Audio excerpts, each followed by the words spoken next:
Welcome to the online classes of Darul Madina International Schooling System. Dear children, today we will study about the present perfect of class 9th English. I hope that you have the book, notebook, pencil, etc. If you don't have any of the things, please collect it quickly. Now, let's start.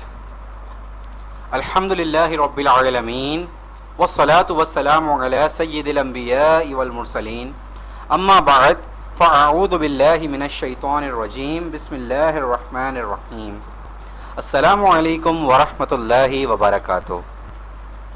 First of all, we should recite the dua of increment in our knowledge. At least recite 3 times with me. As-salatu wassalamu alayka ya Rasulullah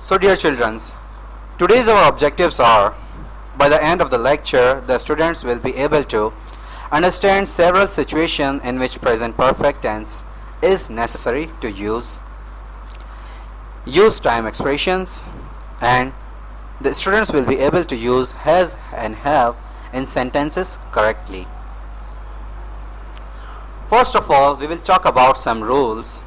The rule number 1 is that if we are talking about an event which happened in the past, and if we don't give an exact time, yesterday, 2 days ago, last week, we can use the present perfect tense. The exact time is not important in this tense. I will try to use the bilingual to make you understand easily. जैसा कि हमने rule number 1 में पढ़ा कि जब हम गुजरे हुए कल के बारे में बात करते हैं कि कोई ऐसा काम जो गुजरे हुए कल में ख़त्म हुआ या हुआ, लेकिन हम उसका वक्त नहीं बताते कि वो आया कल हुआ, 2 दिन पहले हुआ, पिछले हफ्ते हुआ, तो जब हम वक्त को नहीं बता रहे कि वो काम कब ख़त्म हुआ, तो हम वहाँ प्रेजेंट परफेक्ट टेंस यूज़ करेंगे. कौन सा टेंस यूज़ करेंगे? बोलें dear childrens, present perfect tense. Very good, क्योंकि प्रेजेंट परफेक्ट टेंस में एग्जैक्ट टाइम बताना इंपॉर्टेंट नहीं है. Rule number 2 is that we use it for an action which happened in the near past and it has strong connection और effects on the present. अब rule number 2 में ये बात हो रही है कि कोई ऐसा काम, कोई ऐसा एक्शन, कोई ऐसा इवेंट, कोई ऐसा मौका जो माजी में ख़त्म हो चुका, जो माजी में हो चुका, लेकिन उसके हाल पर, मौजूदा हाल पर स्ट्रॉन्ग कनेक्शन, उसका ताल्लुक़ है, या तो मजबूत ताल्लुक़ है या कोई उसके असरात हैं. जो काम माजी में ख़त्म हो चुका लेकिन उसके असरात प्रेजेंट में मौजूद हैं, तो उस टेंस को, उस बात को करने के लिए भी हम यूज़ करेंगे present perfect tense.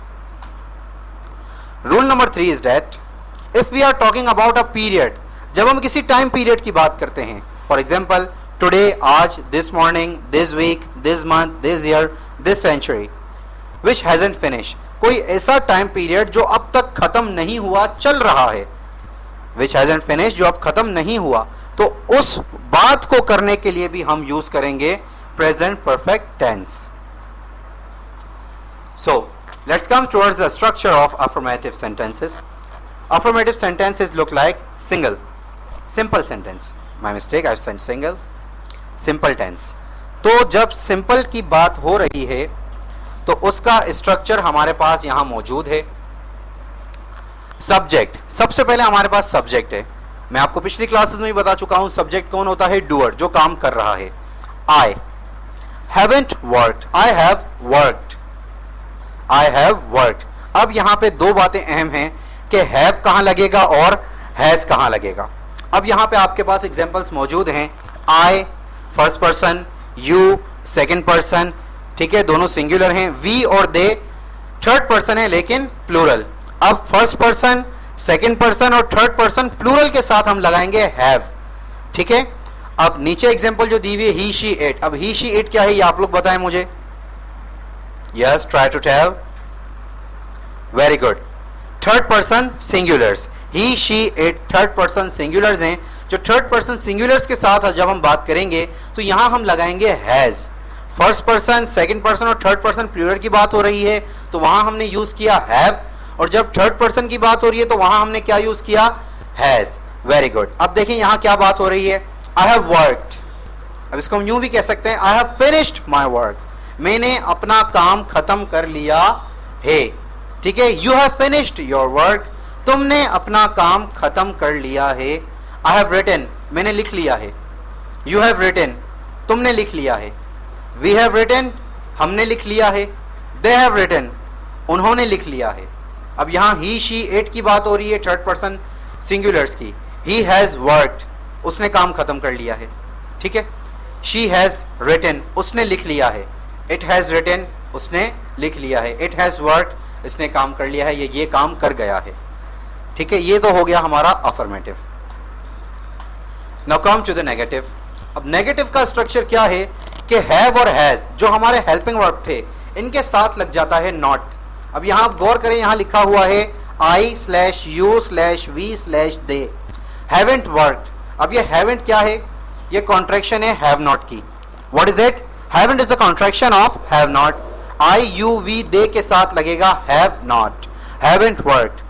I you we they, अब हम किसी एक की बात करेंगे, आप समझ जाइएगा कि किसकी बात हो रही है। वी हैवेंट वर्कड, हमने काम खत्म नहीं किया है, हमने काम नहीं किया है। We haven't finished our work, हमने हमारा काम खत्म नहीं किया है। अब यहाँ नीचे भी एग्जाम्पल मौजूद है, I you we haven't written, I you we they haven't written, मैंने नहीं लिखा है। अब यहाँ नीचे जो दो एग्जाम्पल हैं वो थर्ड पर्सन सिंगुलर्स की हैं। He she it hasn't work, he she it hasn't written, she hasn't written, उसने नहीं लिखा है, उसने नहीं लिख लिया अब तक, ठीक है। तो हैव कहाँ लगेगा, फर्स्ट पर्सन, सेकंड पर्सन और थर्ड पर्सन प्लूरल्स के साथ, और हैज कहाँ लगेगा, थर्ड पर्सन सिंगुलर्स के साथ। तो जब हम नेगेटिव की बात करेंगे तो सिंपलर हम ये कह सकते हैं सिंपली कि हैव और हैज के बाद नॉट लग जाएगा, और यहाँ हमने कॉन्ट्रैक्शंस यूज की हैं जो हैव नॉट और हैज नॉट हैं, ठीक है। Now come to the interrogative structure. Interrogative का स्ट्रक्चर क्या है, अब यहाँ अफर्मेटिव में जो हमारा था, ठीक है, subject plus helping verb plus verb, ठीक है, फिर ऑब्जेक्ट अगर लगाना है तो हम लगा रहे हैं। अब हमें यहाँ ये करना है बेटा कि सबसे पहले हमें हेल्पिंग वर्ब को पहले ले आना है। अब जब हम हेल्पिंग वर्ब को पहले ले आएंगे तो सब्जेक्ट बाद में आएगा, ठीक है, फिर आएगा हमारा verb and then object. Then we will say like this, have you worked, have you written, have you finished your work. अगर मैं ये कहता हूँ have you finished your work, क्या तुमने अपना काम मुकम्मल कर लिया है, क्या तुमने अपना काम खत्म कर लिया है। अब अगर यही बात मैं थर्ड पर्सन सिंगुलर के साथ कहूंगा, has he written, has he finished, क्या उसने मुकम्मल कर लिया, has he finished his work, क्या उसने अपना काम मुकम्मल कर लिया। तो आया, मैं उम्मीद करता हूं आपको समझ आ चुका होगा। दोबारा बात कर लेते हैं हम अफर्मेटिव की। सिंपल इसमें आई यू वी दे के साथ हैव लगेगा, ही शी इट के साथ हैज लगेगा। जब हम नेगेटिव की बात करेंगे तो हैज और हैव के बाद हमारा नॉट लग जाएगा। इसी तरह जब हम इंट्रोगेटिव की बात करेंगे तो सिंपली हमारा हेल्पिंग वर्ब पहले आ जाएगा। Very good. Now come to the usages of present perfect tense. अब हम प्रेजेंट परफेक्ट यूज तो कर रहे हैं, टेंसेस यूज तो कर रहे हैं, टेंसेस बना भी रहे हैं, हमें आया यही नहीं पता कि हमारे यूजेस क्या हैं इस टेंस के। तो फायदा, so let's start to learn some usages of present perfect tense. Puts emphasize on the result, she has written 5 letters.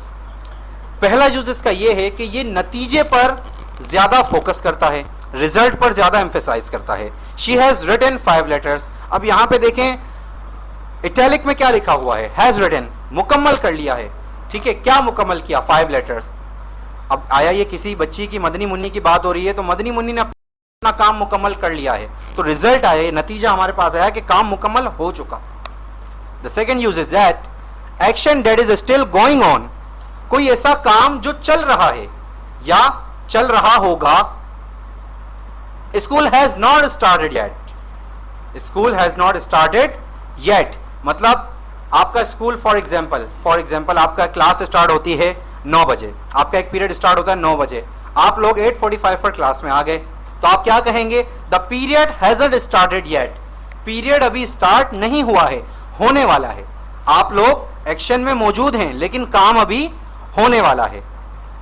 The third use is that action that stopped recently, कोई ऐसा काम जो रिसेंटली ही मुकम्मल हुआ हो, जैसे शी हैज कुक्ड डिनर, अभी अभी खत्म हुआ है, इसके असरात अभी मौजूद हैं। जैसे खाना अभी अभी पका है, वो भी गर्म ही होगा ना, ताज़ा है, ठीक है। शी हैज कुक्ड डिनर, उसने खाना पका लिया है, खाना पक चुका है।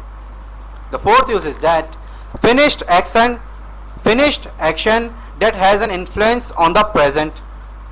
अब फोर्थ यूज इसका ऐसा है कि जैसे कोई ऐसा काम खत्म हो चुका है लेकिन उसके असरात प्रेजेंट पर मौजूद हैं। For example like that, I have to go to the work and I am finding the key of my car and I am unable to find, so what I will say, I have lost my key. अब चाबी खो चुकी है, चाबी खो चुकी, ये काम मुकम्मल हो चुका लेकिन इसके असरात अभी भी मौजूद हैं, मैं ढूंढ रहा हूँ उसे, मुझे कार चाबी की नीड है कार चलाने के लिए। तो ये जो जुमला है, आई हैव लॉस्ट माई की, हैव लॉस्ट, मेरी चाबी खो गई है। तो चाबी खो चुकी पास्ट में लेकिन उसके असरात प्रेजेंट पे मौजूद हैं। So it was the fourth use of present perfect tense. Now come to the final use of the present perfect tense. Action that has taken place once, never or several times before the moment of speaking. For example, कोई ऐसा काम जो मैं बोल रहा हूं उससे पहले मैं एक बार, 2 बार या कई बार खत्म कर चुका हूं। I have never been to Australia. मैं ऑस्ट्रेलिया कभी नहीं गया, मैं ऑस्ट्रेलिया कभी नहीं गया। अगर मैं यहाँ यूं कहूँ, I have been to Medina, I have been to Medina, अब यहाँ आई हैव बीन जो आया है इससे हम ये जाहिर कर रहे हैं कि मैं मदीना होके आ गया हूँ।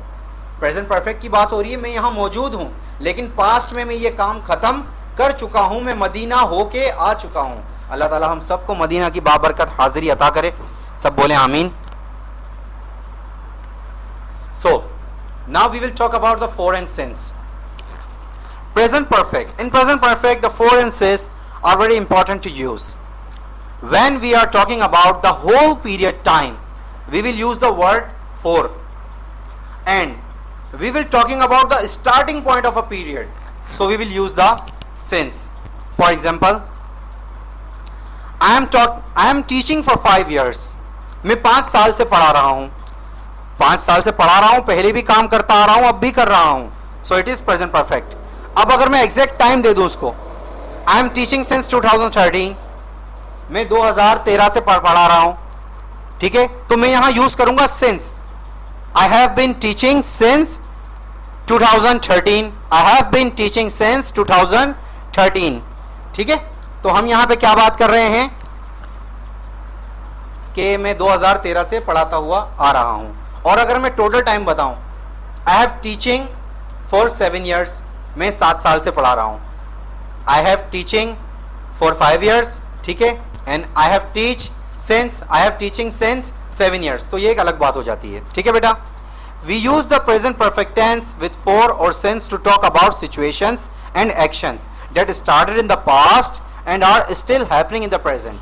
तो हम ये बात कर रहे हैं कि हम सिंस और फॉर यहाँ यूज करते हैं कि जो काम हम पास्ट में शुरू कर चुके हैं और प्रेजेंट में अब तक चल रहा है, प्रेजेंट में अब तक चल रहा है। And to answer the question how long, हम कितने अरसे से पढ़ा रहे हैं। तो यहाँ कुछ एग्जांपल्स मौजूद हैं, लास्ट के 2 एग्जांपल हम पढ़ते हैं।